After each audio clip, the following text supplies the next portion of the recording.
Salut les planteurs d'avenir, aujourd'hui un zoom sur l'intégration des animaux dans nos systèmes arborés. En fait, c'est la première réflexion à faire avant toute composition végétale.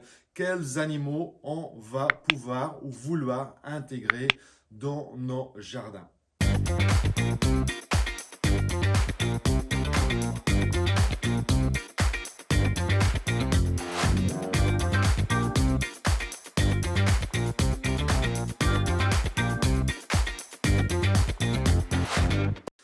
Donc, plutôt que de cramer du carburant, de passer des journées sur une tondeuse, on peut intégrer des animaux qui font un nettoyage, un déparasitage de nos vergers.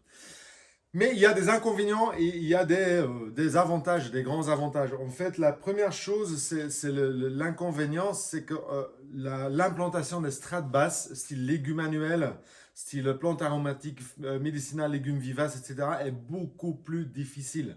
Donc, il faut bien réfléchir sur comment clôturer. Est-ce qu'on clôture un arbre de façon séparée? Est-ce qu'on va implanter des grandes lignes, des grandes implantations linéaires avec des clôtures larges? Question de pouvoir intégrer des strates basses, mais comment nous on les récolte? Donc voilà, il y a toute la gestion des maladies éventuelles. Donc il faut bien soigner les animaux, il faut créer des abris, etc. Il y a des prédateurs, donc ça c'est un inconvénient non négligeable.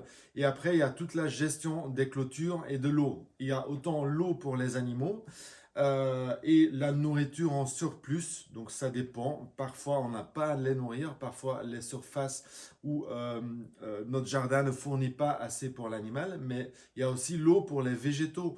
Donc si on fait une implantation sur des grandes surfaces, sur des jardins, et on a affaire à une canicule, comment on va arroser nos végétaux quand ils sont entourés d'animaux. On peut difficilement imaginer un arrosage goutte à goutte avec par exemple des moutons, des chèvres, etc. Voilà, ils vont bien s'amuser avec les tuyaux d'arrosage. Donc voilà, ça ce sont les inconvénients. Et après, à tout ce qui concerne la clôture déplaçable, électrique, fixe, etc.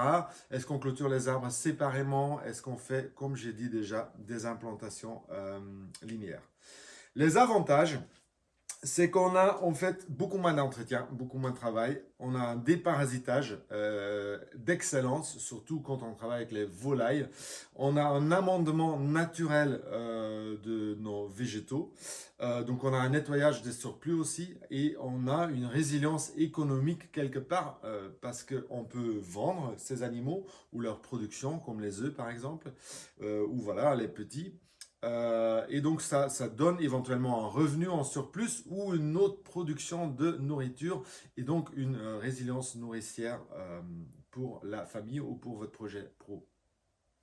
Donc le premier groupe des animaux qu'on peut intégrer dans les jardins forêts, le système agroforestier, c'est la basse-cour, qui est le plus accessible, en fait, qui demande moins de spécialisme. Donc pensons aux lapins, les volailles, grand groupe, des cochons ou des cochons nains. Il y a deux races auxquelles je pense, c'est les Göttinger.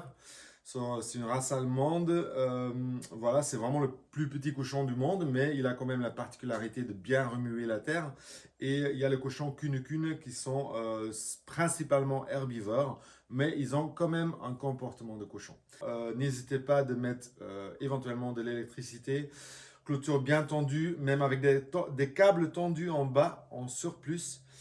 Question d'attacher votre clôture au câble tendu. Donc, parce que ce sont des animaux qui sont très, très, très malins et très forts.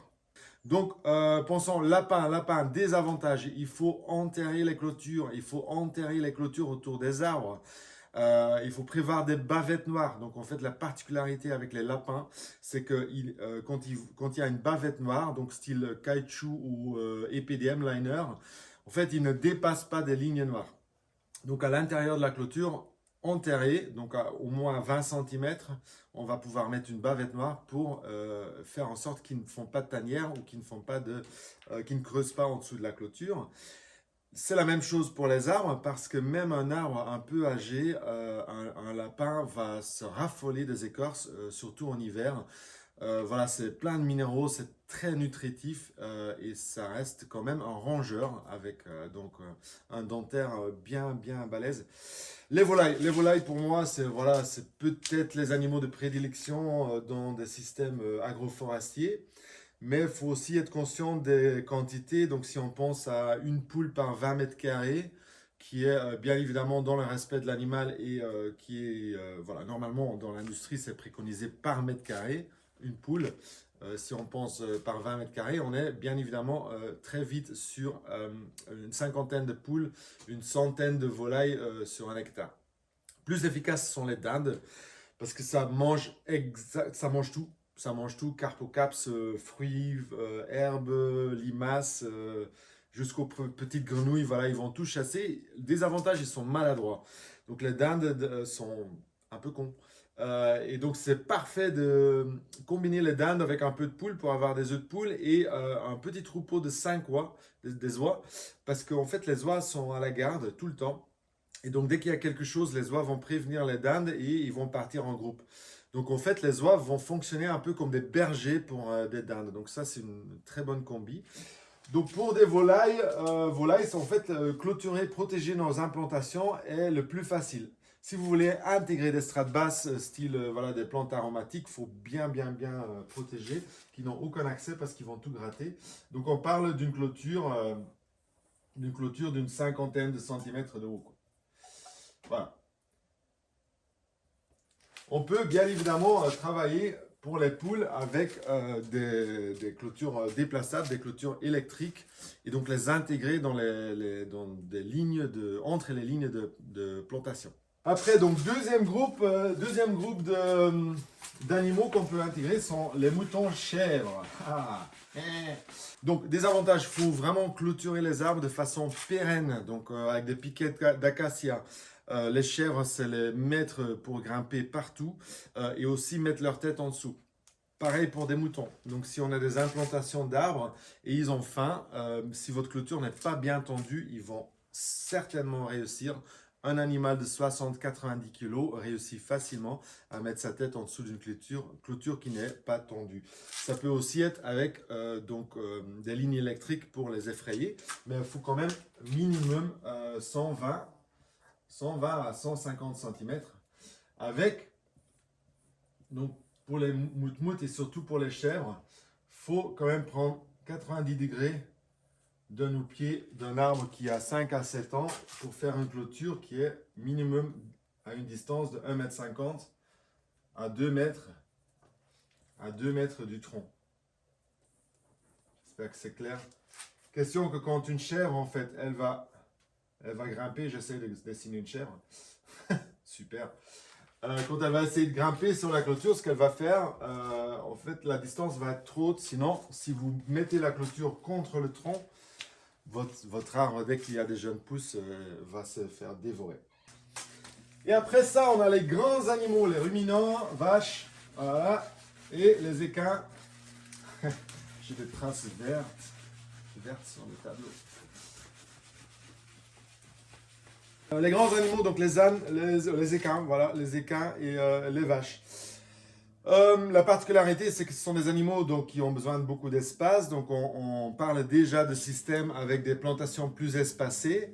Et on parle aussi certainement de clôtures bien fortes. Parce que ce sont des animaux qui ont déjà des longs coups, qui ont une force énorme, qui ont facilement des poids. On parle de 500, 600, 800 kilos, une tonne d'œufs, voilà, pour un grand taureau. Ce sont des animaux qui sont très forts. Et donc, si on parle d'un arbre individuel, pareil, on va faire la même chose que pour les chèvres. On va prendre des grosses distances de 2 à 3 mètres. Voilà.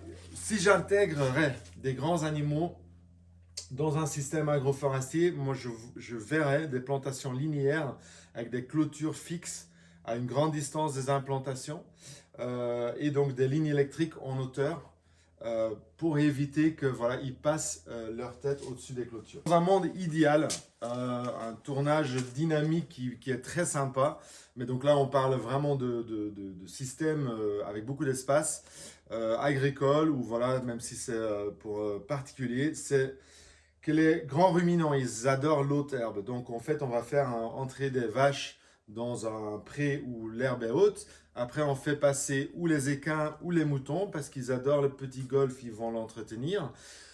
Si on veut faire des plantations après, on fait entrer les cochons qui vont remuer la terre. Après les cochons, on fait entrer les volailles qui vont tout gratter, presque niveler. Et après, l'homme vient avec ses graines ou avec ses tubercules pour faire des plantations. Voilà, ça peut être un tournage assez sympa à côté de vos plantations arborées, ligneuses, voilà, dans un système de verger multi-étagé, jardin-forêt. Je vous dis à très bientôt. Ciao!